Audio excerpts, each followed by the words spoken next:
This is an exclusive presentation of WOWO 1190 AM and 107.5 FM, giving you an in-depth look at all the stories, events, and topics that show how our officers serve and fight for our community every single day. Unholstered. Here we go. Welcome back to another edition of Unholstered. I am just one of your hosts. My name is Kayla Blakesley. I actually host a news talk radio program here in Fort Wayne, Indiana during the week, and I get to host this program alongside my co-host Sophia on the weekends. Good morning, everyone. My name is Sophia Rosales-Scatina. I am a captain with the Fort Wayne Police Department, and welcome to our show, Unholstered. This show is all about sharing and telling the stories that do not get told when it comes to backing our men and women in blue, and not just here in Fort Wayne, but really all across the country.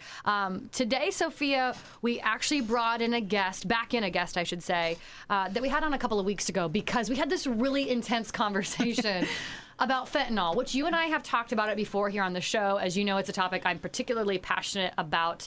I know that you can be as well. But I'm particularly passionate about it because, unfortunately, not a lot of people are aware of fentanyl and what fentanyl is. Here's the deal. We're not really going to get into that with our guests that we brought back because we just got into that a couple of episodes ago. So if you really want the breakdown of what fentanyl is, how your kids are getting a hold of it, what it looks like, what it can do, and what it is doing currently to our country, I highly suggest you download a previous episode of Unholstered. That's number 39, episode 39. Episode 39. Thank you, Sophia, Yes. our resident stat girl, always. Definitely check that out. But I wanted to carry on the conversation today, and I really kind of want to open up the can of worms of why we have this fentanyl epidemic that we have right now. I want to go all the way over to China if we can do that. This morning, we brought back Mark Gerardo. He's a detective in our Vice Narcotics Unit, and he was happy to return. He did a great job last time, and I know he had way more to say when we were talking off the air. So we decided another episode was probably what we needed to do. So here we are. Mark, I'm glad you came back. Oh, thank you for having me back. I want to share something with you that I think is quite staggering. And I'd love to get your thoughts on this before we really dive into the why of this fentanyl epidemic. So we had you on a couple of weeks ago talking about this, and I am the one who threw out this stat, when we're just starting this conversation about fentanyl.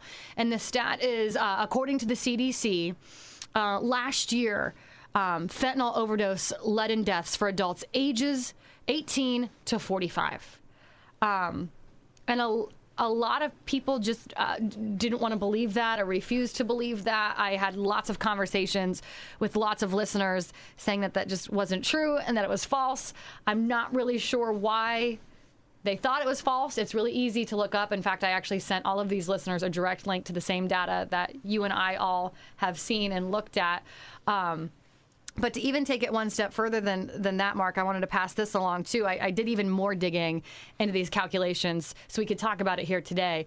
But according to the Families Against Fentanyl, which is an arm of the CDC, it's under that CDC umbrella, not only were fentanyl overdoses the leading cause of death for this age group of 18 to 45 just last year, they have been for the past 3 years. Correct. And that margin is growing. So why is it, Mark, that people want to take me to task and say that's not true? I'm not sure. I don't know why we don't want to look at facts and just admit that, hey, there's a problem, and let's start working on solving the problem. Well, okay, that is part of the problem, though, right? We just don't want to admit that we have the problem. I think we fall into this place of the media is telling us guns are the problem. The media right now is telling us Ukraine is the problem. The media is telling us baby formula is a problem right now. Is it simply because we just don't have enough people talking about it? I personally believe that, we're not addressing these problems because for many reasons. I think there's many reasons why we don't talk about it on a large scale, one of which is a lot of people are getting very wealthy off of this problem. Yeah. We're not talking hundreds of millions, we're talking hundreds of billions of dollars on a national or world scale, not national, but a world scale of drug importation and sales. Also, there's all kinds of things like money laundering that are involved and bribery. And, this drives a gigantic underground market. I read a great article one time from High Times, believe it or not, and it's called the black market GDP. So we're not addressing a problem because I just think a lot of people are getting very wealthy off of it. Kind of like cancer, right? We don't necessarily want to get a cure to cancer because then it will no longer be this major money-making thing for us. Yeah, and prior to the show starting, it was interesting when you were telling me about some of your listeners kind of taking you to task about this stat, and I'll have Sophia read it, but let's just look at us locally as a community. Due to gun violence or homicide, what was our numbers for last year? 2021, we saw 41 homicides and 91 battery by firearm. Now, some of those homicides are included in that 91 number. But if you just look at the overall deaths we had from overdose, it was 173. Oh, wow. So even here locally in Fort Wayne, it's astronomically higher. So I'm not sure where the breakdown is happening, and unless they're just regurgitating what everyone's talking about, maybe in the media or in newspapers or online. We see the gun violence prevalent all the time. Gun violence leads our media reports every day. But this, you don't hear a peep. Mm-hmm. So I think sometimes when we bury those things in the media, people just don't know that they're happening. But they are happening in this community, and it's taking a lot of resources to address the problem. And we need to, as a community, understand that just because it's not on the news doesn't mean it's not happening. That's kind of what I want to do today, is try and address this problem. And I know we're not going to solve the world's fentanyl problems here today in a matter of 27 minutes on Unholstered. But Mark, you are an expert on this topic, and I would love to hear your thoughts, your theories, your beliefs, whatever it might be, when it comes to why we do have this problem. We know one thing for sure is starting in the 90s. I mean, if we're really going to dial it back, it started with us in America. Mm-hmm. And it started with our medical association and the pharmaceutical companies.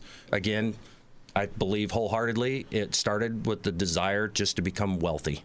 Pharmaceutical, back to money. Always back to money. So Purdue Pharma, which is owned by the Sackler family, back in the 90s, they created a little drug called Oxycontin.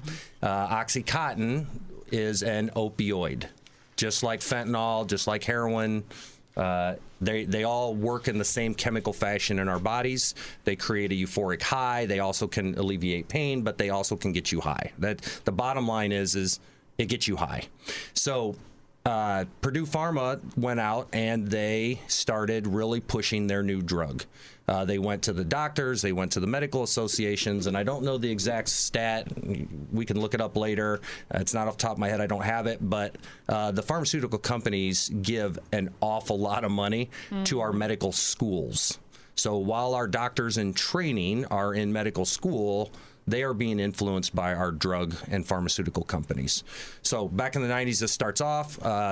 Purdue Pharma says it's a pseudo-addiction. People can't really get addicted to it, which was an absolute lie. Yeah. This can be proven because there was a ginormous lawsuit and criminal investigation, ironically not against the Sackler family who were behind it, but actually against Purdue Pharma. Mm-hmm. And I think it ended up costing them like somewhere around $750 million, which is nothing. Which is pocket change. Pocket change of cost of doing business. They made billions. Yeah. So in the end, all these people were brought on trial. They were looking at felony charges, CEOs of the company, other people involved in it. They all walked. I don't know that anybody, don't quote me, but I'm pretty sure not one of them did a day in jail. This started the opiate epidemic in the United States. This was the beginning. So somewhere around 2014, I believe, China figured out we can start making illicit fentanyl and start sending it to America, and it makes money. And then when you want, we'll go down that path of why China does this. Well, okay, I was just going to ask, is that the root cause of the why for China? Does it come down to just money, or is it much deeper than that? So what's interesting is there was a book written in 1999. It was actually published. It was written by two Chinese Communist Party Air Force pilots, and it was called Unrestricted Warfare. I think the first translation into English was from the naval warfare here in America. They actually asked them for permission to get it translated into English, and they started teaching it and studying it. Getting the basic points of it is it's a new way to look at warfare in the world. China looks at America as the pinnacle of global domination, and they want our spot.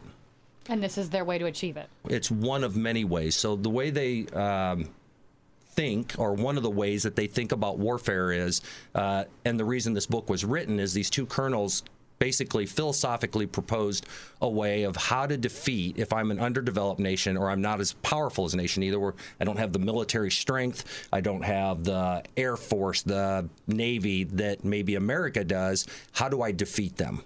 So what they do is, I'm sure a lot of your listeners would have heard this before, it's the death of 10,000 cuts. So I don't have to beat you up in one fight. I have to beat you up slowly over thousands of fights. And I do it from innocuous ways that aren't kinetic warfare. So kinetic warfare is a way that we fight battles in the past where it started with rocks and stones, went to swords and spears, to bow and arrows, crossbows, now into nuclear weapons. That's all kinetic warfare. It's where you and I meet on a battlefield and we shoot, kill, stab each other. Yeah. This is a way, we have another name for it. It's called asymmetrical warfare. So that means we come at you from angles and sides, and we take things that are not warfare-esque in our common traditional knowledge, and we use them as weapons. So hypothetically, and I'm not a conspiracy theorist, but just sake for conversation, like COVID, potentially, there's a lot of people that believe it originated from, a Wuhan lab in China on purpose to be released into the United States. But is that kind of what you mean by that? Oh, yeah. And they talk about it in this unrestricted warfare. They talk about several methods of warfare as a consideration of how to defeat America. Biological weapons, chemical weapons, using anything that seems innocuous that you wouldn't know as a weapon, like fentanyl. as a weapon. So fentanyl is it's a fantastic tool. I hate to say it in those terms, but for them as a weapon of war, I can't guarantee that this is what they're doing, but it surely appears that way because they are outpacing every other drug that ever came out of Mexico with fentanyl. And Mexico's now on board. They are actually co-partners in flooding America with illicit fentanyl.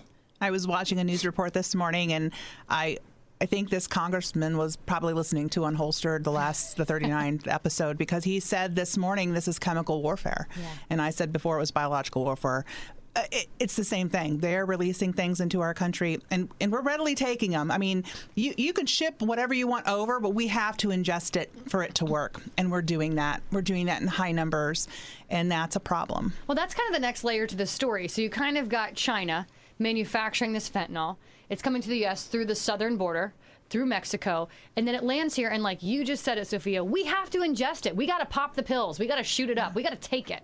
Why is America the pill-popping country that it is? What is happening that it's now the leading cause of death for adults 18 to 45? One of my theories, I think it's one. Make it make sense, Mark. I think I have one facet to it, and I've been a police officer for 24 years, and I've been in narcotics for 18.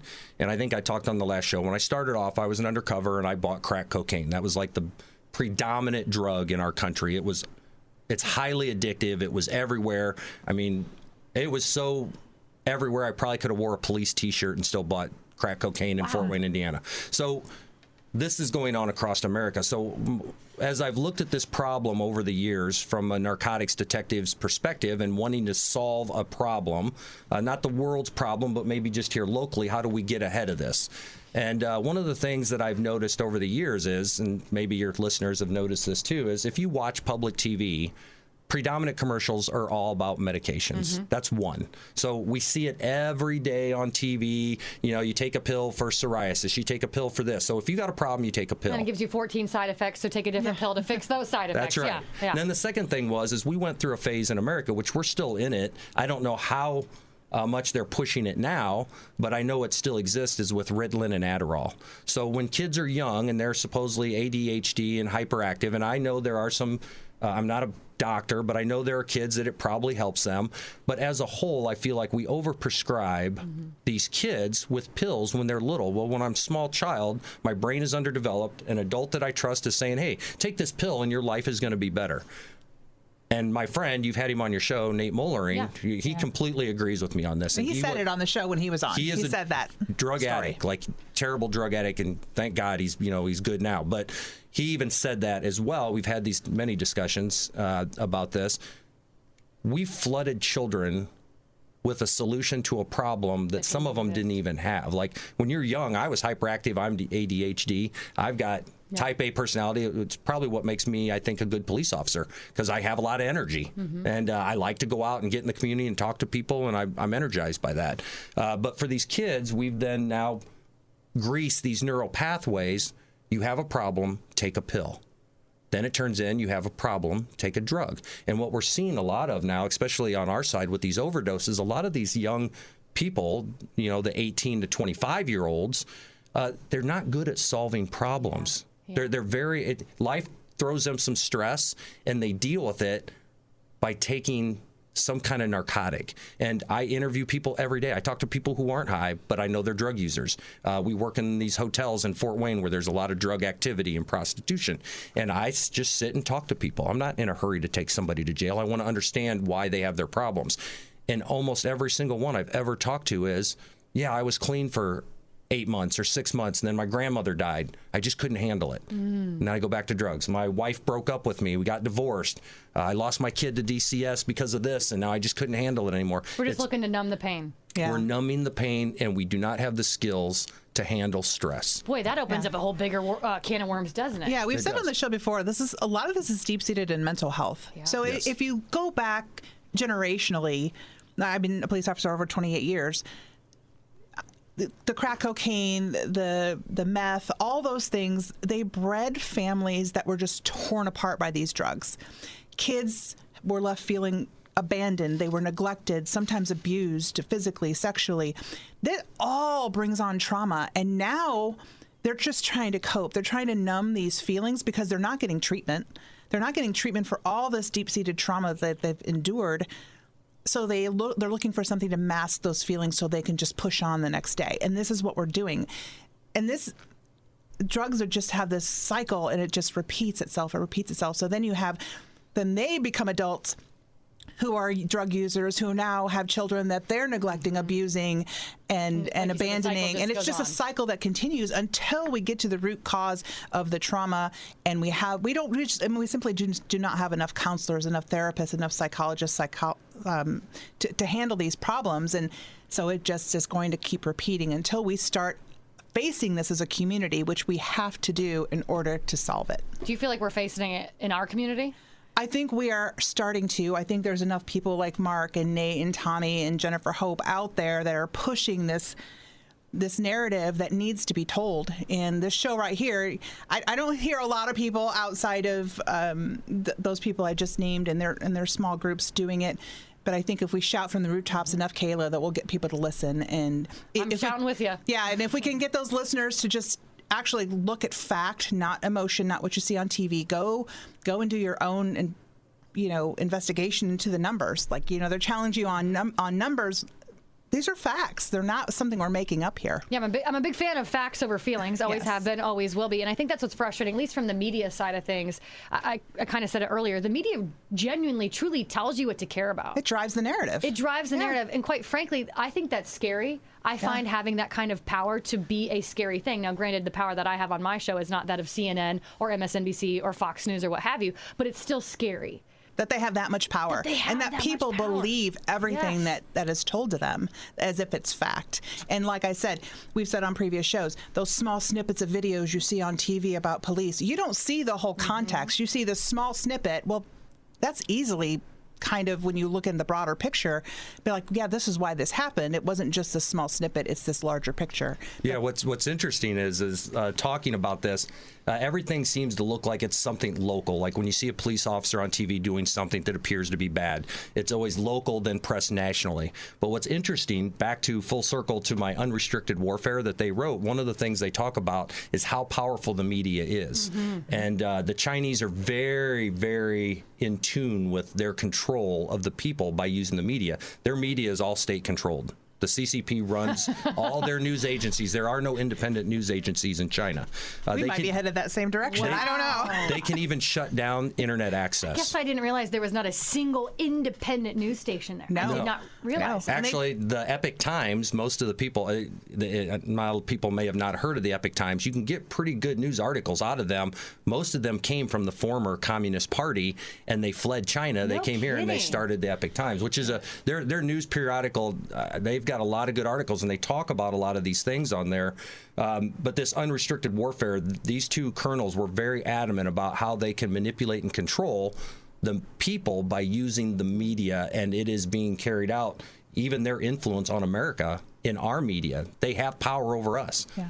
talk about a weapon. Talk media war. I know we're talking about chemical warfare and biochemical warfare and nuclear warfare, but it's all warfare. The same. The media get into people's heads, and you've got them. And they not only control the news cycles, they didn't control the internet. Remember when we were over there for the Olympics? They were telling our people not to say anything disparaging about China because then you would face consequences. I'm like, why are we even here? Yeah, why are we here? Amen. Amen. I beat that drum for a long time, too. So, it was one of those things where they control everything. Every aspect of someone's life they control. Where you work, what you do, what your career is going to be. Everything. And then they're pointing fingers at America, and I'll say this because it's relevant to this police show.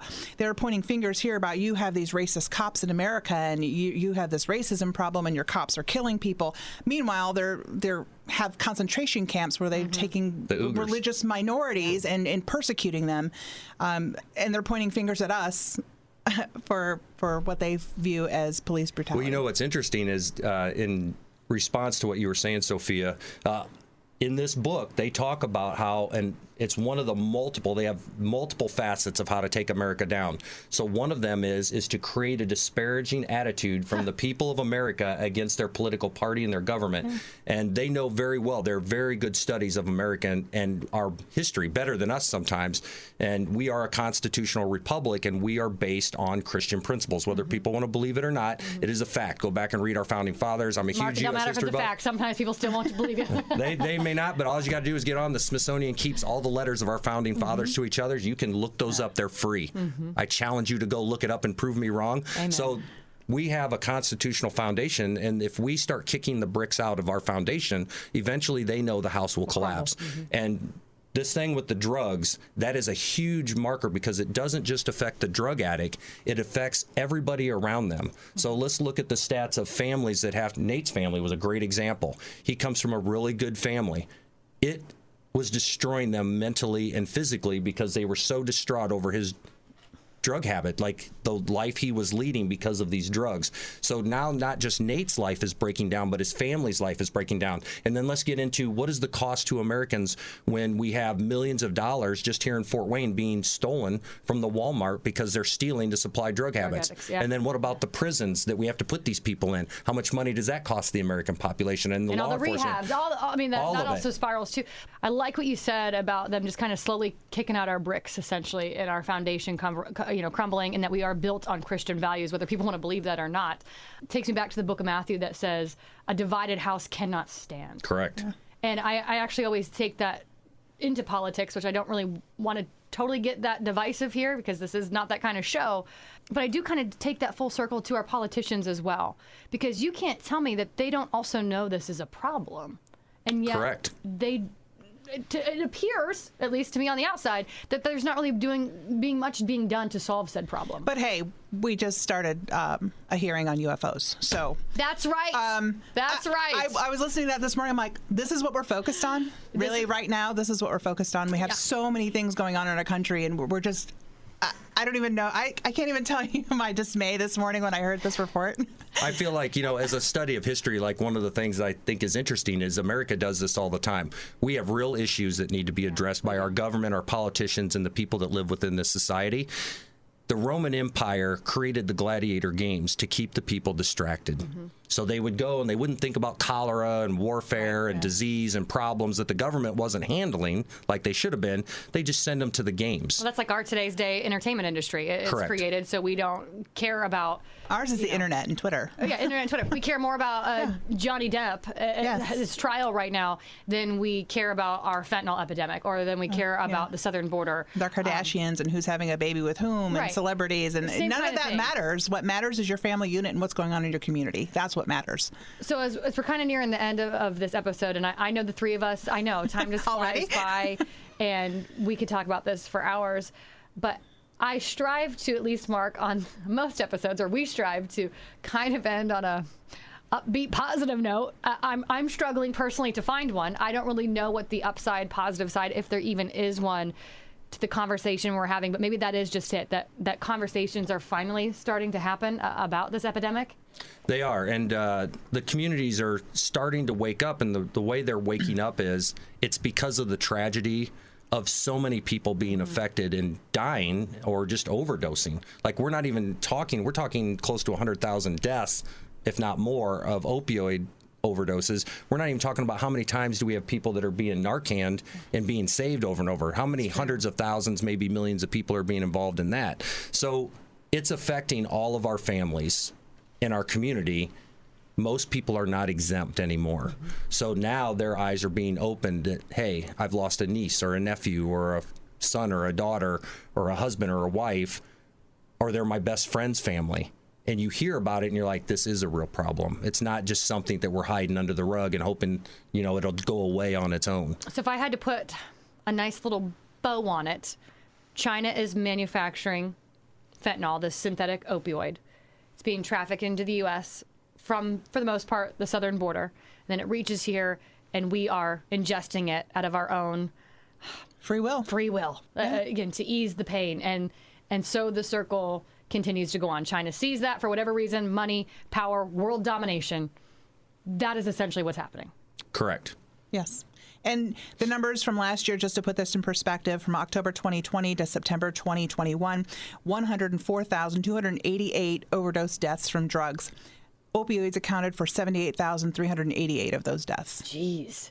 So those are Americans throughout our nation. That was just last year. Just last year. Yeah, yeah, the government fiscal year. You didn't make up that data, I did not make up this data. Okay, I pulled this from some sources online. Real quick, though, if you know someone that's suffering, please call our Heartline Hope and Recovery team at 427-5801.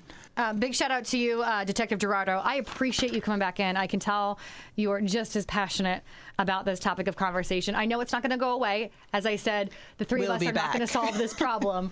So we will be back. In the meantime, if you have any questions or concerns, or as Sophia said, if you know anybody who's suffering from drug addiction, reach out to me, reach out to Sophia, reach out to the Hope and Recovery line. I'll be sure to put that number and the link in our podcast page right there on Unholstered. And as always, you can listen to any previous episodes of Unholstered by downloading the podcast. You can download it anywhere you download a podcast. Your town, your team, your topics. This is Unholstered. Thanks for listening to Unholstered. Be sure to subscribe to us on Spotify, Apple, or wherever you listen. And remember, you can listen every Saturday morning at 10:30 on WOWO 1190 and 107.5 FM. Podcasts by Federated Media.